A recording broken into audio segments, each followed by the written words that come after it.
le ciel s'est ouvert, l'Esprit descend sur Jésus, et la voix du Père domine les eaux. Voici mon Fils, mon bien-aimé.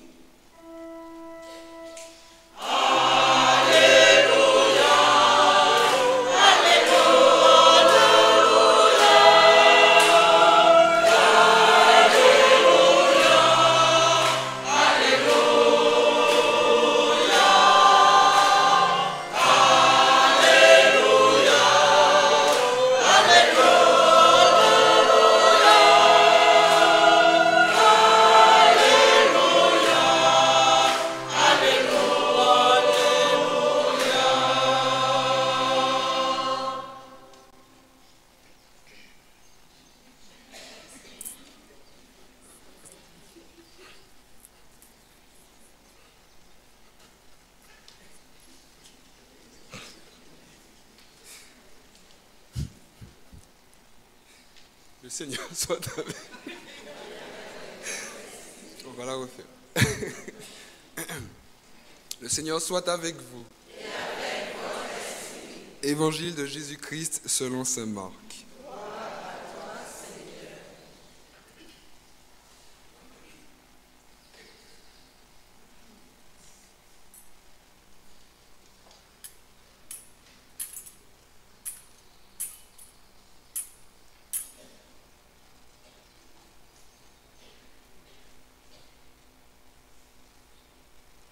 Jean-Baptiste proclamait dans le désert, « Voici venir derrière moi celui qui est plus puissant que moi. Je ne suis pas digne de me courber à ses pieds pour défaire la courroie de ses sandales. Moi, je vous ai baptisé dans l'eau, lui vous baptisera dans l'Esprit Saint. » Or, à cette époque, Jésus vint de Nazareth, ville de Galilée, et se fit baptiser par Jean dans le Jourdain. Au moment où il sortait de l'eau, Jésus vit le ciel se déchirer et l'Esprit descendre sur lui comme une colombe. Du ciel, une voix se fit entendre. « C'est toi, mon Fils bien-aimé, en toi j'ai mis tout mon amour. » Acclamons la parole de Dieu.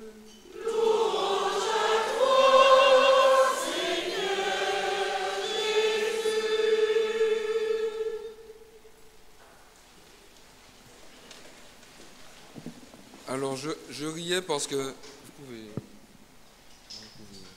Voilà. Non, je riais parce que vous commencez à comprendre le truc.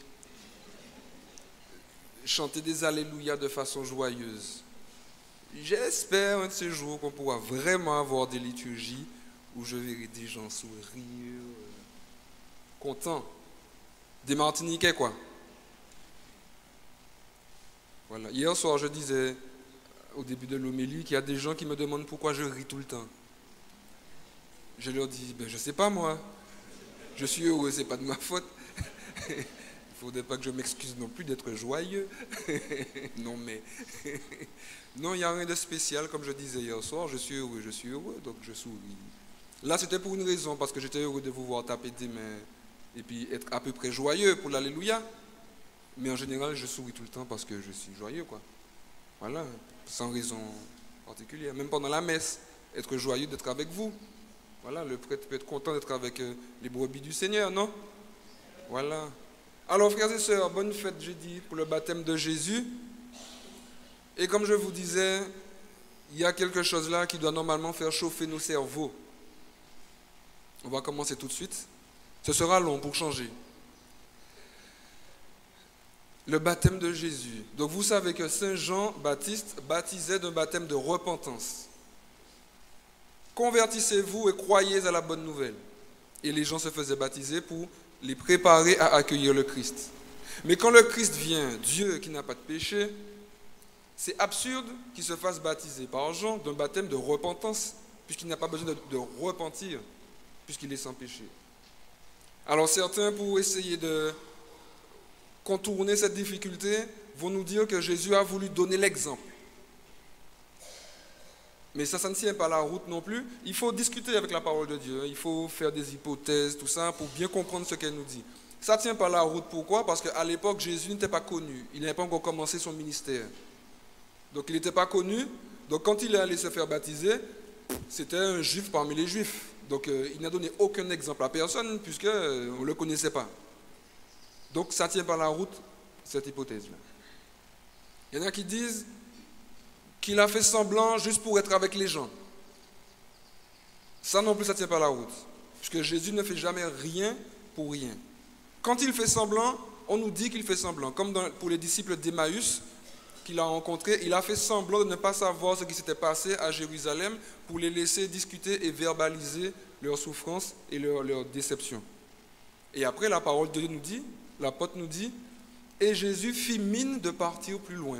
Quand il a fini de parler avec eux, la parole nous dit, il fit mine de partir plus loin. Et là, les disciples d'Emmaüs lui ont dit, mais non, ne pars pas, ne pars pas. Le jour où s'achève tout ça, reste manger avec nous. Donc il faut imaginer Jésus faisant semblant de partir et puis quand j'étais un petit coup de derrière pour essayer les bougas à faire. Voyez. Donc Jésus a fait semblant, mais dans une dynamique bien particulière, et ça nous est spécifié explicitement qu'il a fait semblant. Mais là, il ne nous est pas dit qu'il fait semblant. Donc il ne fait pas semblant.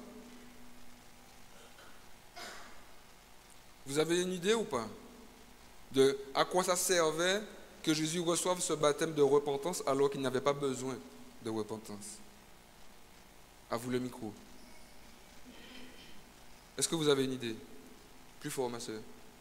Tu peux parler fort. Le péché qu'il a pris. D'accord? Ensuite, il l'a fait pour nous. Mais ça veut dire quoi? Il est rentré dans l'eau et puis il est ressorti. Il a? Hein? Tu peux parler plus fort, ma soeur. Tu peux parler plus fort. Mais non, je dis qu'il n'a pas montré l'exemple, justement. Il n'a pas montré d'exemple, puisque ce n'était pas un exemple à l'époque. Il n'était pas connu à l'époque. D'autres idées?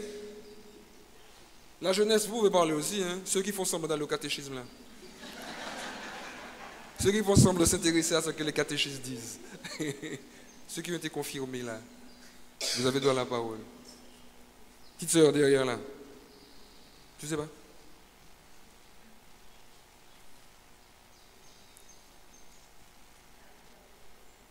Il fallait faire venir le Saint-Esprit. D'accord? Le Saint-Esprit était déjà venu sur Marie, Élisabeth et Jean-Baptiste. Hein? D'accord? Mais il n'y a que Jean-Baptiste qui a entendu la voix de Dieu. C'est embêtant. C'est embêtant, c'est embêtant. On continue à réfléchir. Il y avait une...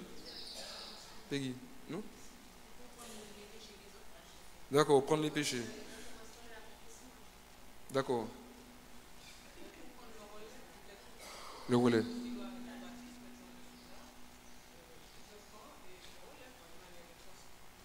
Une transmission, d'accord? Mais il était pleinement Dieu aussi. D'accord. Un signe d'humilité. Tout ça est dedans. Il faut voir comment on articule tout ça. Tout ça est dedans. Vous voyez, c'est bien de réfléchir, hein, frères et sœurs. Il ne faut pas toujours être là à la messe, et puis bon, on attend, et puis... vous voyez, c'est bien de réfléchir avec la parole de Dieu. Alors, ce n'était pas pour nous donner un exemple. On va décortiquer le truc. L'eau, la mer, le fleuve, tout ce qui est informe, ce n'est pas solide comme la terre, ça symbolise la mort, le démon, le royaume du diable, ce qu'on appelle le Léviathan, le grand dragon antique, tout ça, Satan. Donc la mer pour un juif, c'est le royaume du diable. Et donc quand Jésus marche sur la mer, c'est une façon pour lui, ce n'est pas un coup d'équilibriste, de funambuliste, c'est une façon pour lui de dire qu'il marche sur le royaume du diable, donc il domine le diable. Et donc quand Jésus rentre dans l'eau, c'est une façon pour nous dire qu'il va combattre le diable dans son propre royaume. Et quand il remonte, c'est pour manifester sa victoire. On a parlé de péché, c'est à ce moment justement que l'agneau de Dieu porte les péchés du monde. Parce que dans le royaume du diable, il y a toute la noirceur de la patte humaine.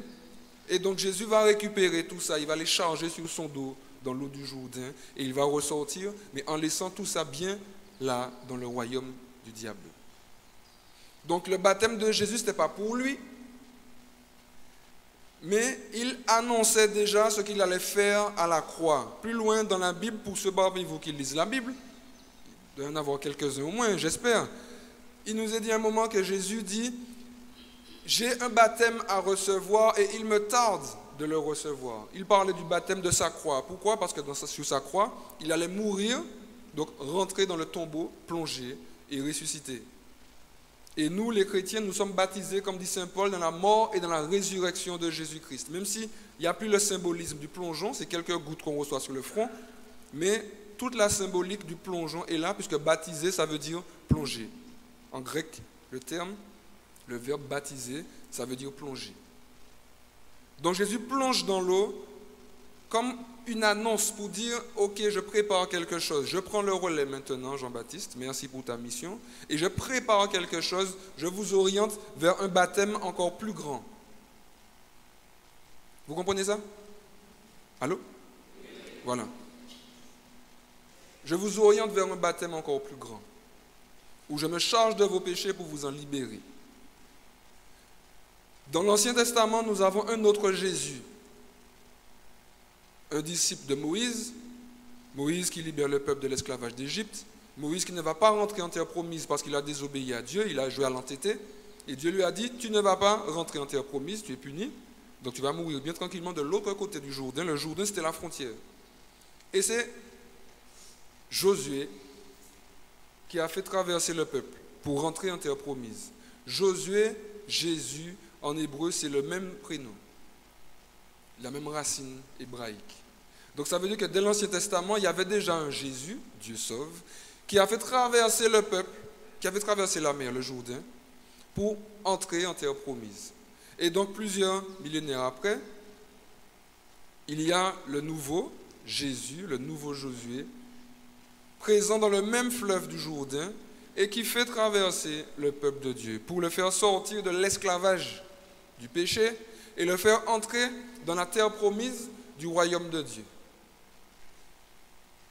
Et l'Esprit Saint qui est descendu, je vous embêtais évidemment, l'Esprit Saint était déjà là, Jésus il était déjà rempli de l'Esprit Saint puisqu'il est Dieu, mais il fallait que cet Esprit Saint descende sur lui comme une onction nouvelle pour le préparer à sa mission. Et nous avons ce phénomène extraordinaire, cette épiphanie. Épiphanie en grec, ça veut dire manifestation. Donc Dieu se manifeste, la Trinité se manifeste. Le ciel se déchire, la voix de Dieu se fait retentir, et l'Esprit Saint descend comme pour armer Jésus pour une nouvelle mission, pour sa mission. Et les cieux qui se déchirent, ce n'est pas un détail littéraire, parce qu'avant la venue de Jésus, le peuple criait depuis Isaïe, « Seigneur, si tu pouvais déchirer les cieux et descendre », parce que Dieu ne parlait plus à son peuple qui s'entêtait dans l'endurcissement de son péché. Je fais attention à mon vocabulaire, parfois on m'a dit que je suis un petit peu trop raide. Dans l'endurcissement de son péché, alors Dieu dit, ok, vous ne m'écoutez pas, alors je ne parle plus. Il n'y avait plus de prophètes au temps de Jésus, à part Jean-Baptiste, le nouveau prophète qui est apparu. Donc Dieu ne parlait plus. Et le jour du baptême de Jésus, les cieux se déchirent et on entend à nouveau la voix de Dieu. Et là, ça signifie que par ce baptême de Jésus, la connexion est rétablie entre Dieu et les hommes. Et donc les hommes sont à nouveau capables d'entendre Dieu. Mais attention, ce baptême que Jean donne, comme lui-même le dit, il y aura un plus grand derrière, le baptême de Jésus, mort sur la croix, que nous allons recevoir, ce baptême dans l'Esprit Saint. Et puis, il y a une autre symbolique dans ce baptême de Jésus. Je vous ai dit baptiser, ça veut dire plonger. Et dans l'Ancien Testament, nous avons l'un des grands prophètes d'Israël, le prophète Élisée, un disciple de notre énorme prophète Élie.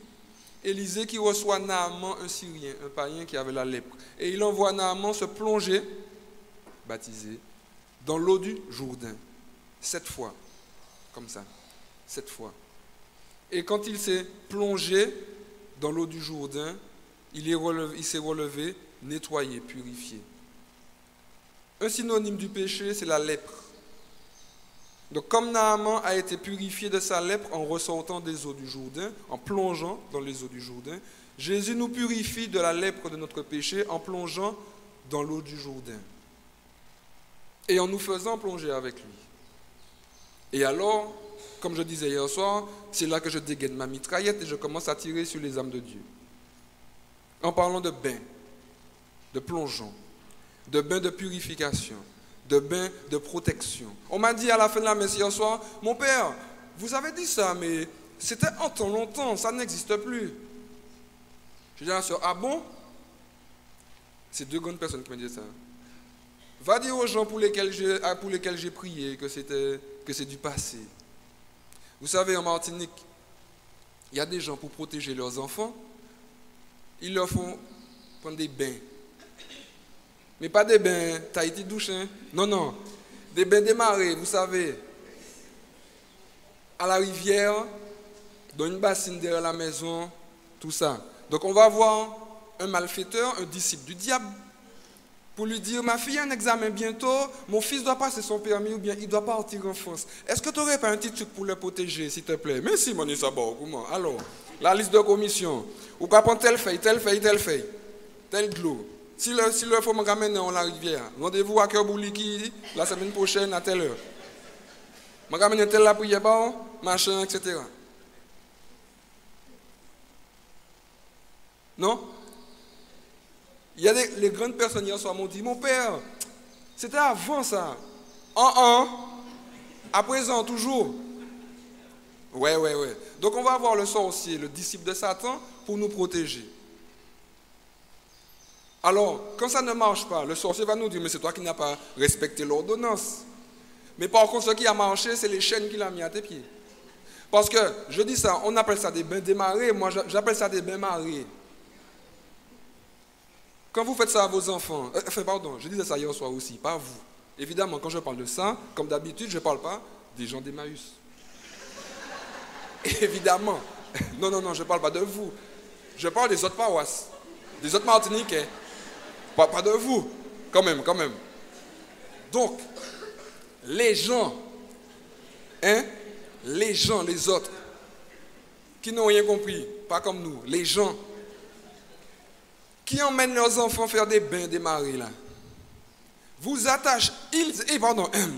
attachent leurs enfants à Satan, la vérité. N'ayez pas peur. On est dans la maison de Dieu. Ils attachent leurs enfants au diable. Et puis on se retrouve avec des enfants qui sont insupportables, qui ont des rêves bizarres, qui ont des envies de suicide, etc., qui font des dépressions sur dépressions. Et puis quand ils emmènent ces enfants-là pour qu'on prie pour eux avec des prêtres ou bien dans des frères dans le renouveau, on voit bizarrement qu'il y a des manifestations assez spectaculaires, où on a une autre voix qui nous parle et qui nous dit « t'as ta main, sorti là. Yoba main. » C'est déjà arrivé, ça arrive encore. Les bains démarrés. Frères et sœurs, le baptême que nous avons reçu est le bain par excellence. Un bain de purification, un bain de protection, un bain de régénération où nous sommes devenus enfants, fils et filles de Dieu. Donc qu'est-ce que nous avons à aller chercher d'autres bains pour nous protéger? Qu'est-ce que nous avons à aller chercher d'autres objets pour nous protéger?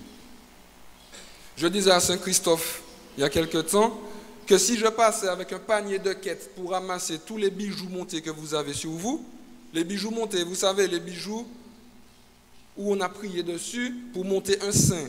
Mais ce n'est pas un saint. Le saint n'a pas à chevaucher des bagues. Le saint qui monte ton bijou, c'est un démon. Un démon qui veut ta peau. Donc tous les bijoux, bracelets, colliers, anneaux, toute qualité, qu'on fait monter par des saints diables. Et puis on vient à la messe après. C'est étonnant que votre peau ne vous brûle pas avec ces cochonneries sur vous. Pardon, j'ai dit le mot. C'est pas grave, maladie. Si je faisais une quête et que je ramassais tous les bijoux montés... Pardon, pas ici, pas à Emmaüs, pardon. Mais je serais devenu millionnaire. Ballant l'or, monté ramassé comme ça, de l'or consacré au diable. Pour y vendre ça, monté devenir millionnaire. Ouais. Le peuple martiniquais, pollué par des absurdités de la cochonnerie africaine, nos ancêtres, et haïtienne, vaudou, tout ça. Qu'est-ce qu'on a à mêler Dieu avec le diable? Il y a des gens qui ont plein de petits livres, qui lisent des prières, des trucs, des machins. Les neuvaines ne te suffisent pas? L'adoration ne te suffit pas? Tu vas aller chercher prière à tel saint, et puis tu vas aller voir monsieur un tel ou madame un tel sous prétexte qu'elle a un tel pouvoir, tel truc. Toutes les fois où tu fais ça, tu es collaborateur du diable et l'enfer t'attend, si tu ne te convertis pas. Je lâche ça à ceux parmi vous qui seraient concernés. Le baptême que nous avons reçu en tant que chrétiens est ce bain nouveau qui fait de nous une créature nouvelle, délivrée du péché, délivrée des chaînes du diable, avec comme objectif retourner vers ce Dieu qui nous aime tant. Et donc, quand Dieu parle, puisque tout ce que je vous dis là, évidemment, est basé sur la parole de Dieu, frères et sœurs. Quand le Père parle, « Tu es mon Fils bien-aimé, en toi j'ai tout mon amour », ça veut dire que le Père, quand il voit Jésus, il se reconnaît. Jésus est comme un miroir du Père. Eh bien, la bonne nouvelle de l'Évangile, frères et sœurs, c'est que chacun d'entre vous, en tant que baptisés, nous sommes fils et filles adoptives de Dieu. Et donc, normalement, quand Dieu nous regarde, il doit se voir. Vous comprenez ça? Quand Dieu nous regarde, il doit se voir parce qu'il voit des créatures qui s'attachent à faire sa volonté, malgré le péché dans lequel on tombe, mais désireux, désireuses de faire sa volonté. Mais parfois, le reflet qu'on lui donne est tellement sale que Dieu détourne les yeux parce que, oula. Que cette Eucharistie soit pour nous, frères et sœurs, une occasion de redécouvrir les grâces de notre baptême, que nous sommes enfants de Dieu et que ça a du poids dans le monde spirituel, que le diable ne peut rien faire. Donc vous voyez l'absurdité et la trahison que c'est pour des chrétiens d'aller ouvrir de vieux livres, de fréquenter de mauvaises personnes. Si vous avez fait ces choses-là, venez vous confesser. Si vous avez emmené vos enfants voir ces personnes-là, ces serviteurs du diable, venez vous confesser et emmenez vos enfants pour qu'on prie pour eux. On ne sait jamais. Arrêtez de gâcher la vie de vos enfants sous prétexte de les protéger. Tu veux protéger ton enfant, baptise-le. Et donne-lui une éducation chrétienne, donne-lui de l'amour. Il n'a pas besoin à rien d'autre.